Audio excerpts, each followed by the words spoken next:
नमस्कार दोस्तों, आज हम एक ऐसी भूतिया कहानी के बारे में बात करने जा रहे हैं जिसे सुनकर आपके भी रोंगटे खड़े हो जाएंगे। तो कहानी में अंत तक बने रहिए। कहानी शुरू करने से पहले एक निवेदन करना चाहूँगा कि अगर आप हमारे चैनल पर नए हैं तो चैनल को सब्सक्राइब जरूर करें। आइए कहानी शुरू करते हैं।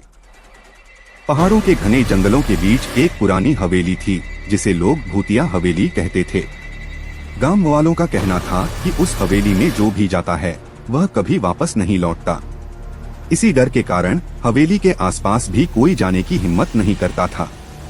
राहुल और उसकी 3 दोस्तों अंशु, निहारिका और रोहित को ऐसी डरावनी कहानियों में खास दिलचस्पी थी।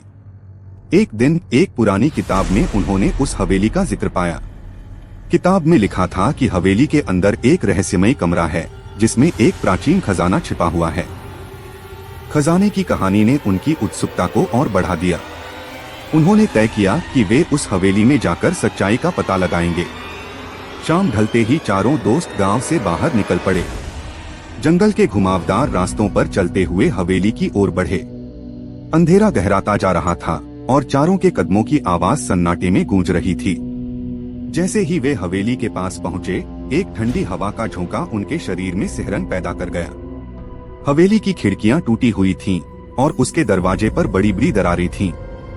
क्या हमें सच में अंदर जाना चाहिए? निहारिका ने डरते हुए पूछा। हम यहाँ तक आ ही गए हैं, अब पीछे हटना सही नहीं है, राहुल ने उसे हिम्मत दिलाई। चारों ने दरवाजा धक्का देकर खोला। अंदर घुप अंधेरा था और दीवारों पर धूल जमी हुई थी। एक अजीब सी गंध हवा में तैर रही थी। रोहित ने अपने बैग से टॉर्च निकाली और उसे जलाया। टॉर्च की रोशनी में पुराने फर्नीचर और दीवारों पर लटकती जाले दिखाई दी। जैसे ही वे हवेली के अंदर गहराई तक जाने लगे, एक अजीब सी आवाज उनके कानों में पड़ी। यह किसी के चलने की आवाज जैसी थी। यह आवाज कैसी है? अंशु ने डरते हुए पूछा। शायद हवा की वजह से है, राहुल ने जवाब दिया, लेकिन उसकी आवाज में भी थोड़ी घबराहट थी। आगे बढ़ते हुए उन्होंने देखा कि एक बड़ा लकड़ी का दरवाजा उनके सामने था। दरवाजे पर अजीब अजीब निशान बने हुए थे, जैसे किसी ने नाखूनों से खरोंचें मारी हों। दरवाजा खोलते ही उनके सामने एक लंबा गलियारा था। गलियारे के अंत में एक बड़ा कमरा दिख रहा था। जैसे ही वे उस कमरे में पहुंचे, ठंडी हवा का एक तेज झोंका उनकी टॉर्च बुझा गया। पूरा कमरा घने अंधकार में डूब गया। तभी एक भयानक हंसी गूंज उठी। यह कौन है? निहारिका ने चीखते हुए कहा। कमरे में अचानक दीवार पर बनी पेंटिंग्स से खून टपकने लगा। राहुल ने फौरन अपनी जेब से माचिस निकाली और रोशनी की। उनके सामने एक साया था। यह एक लंबा झुका हुआ व्यक्ति था जिसकी आंखें लाल और चमकती हुई थीं। वह धीरे धीरे उनकी तरफ बढ़ने लगा। यह सब गलत हो रहा है, हमें यहाँ से भागना चाहिए, रोहित चिल्लाया।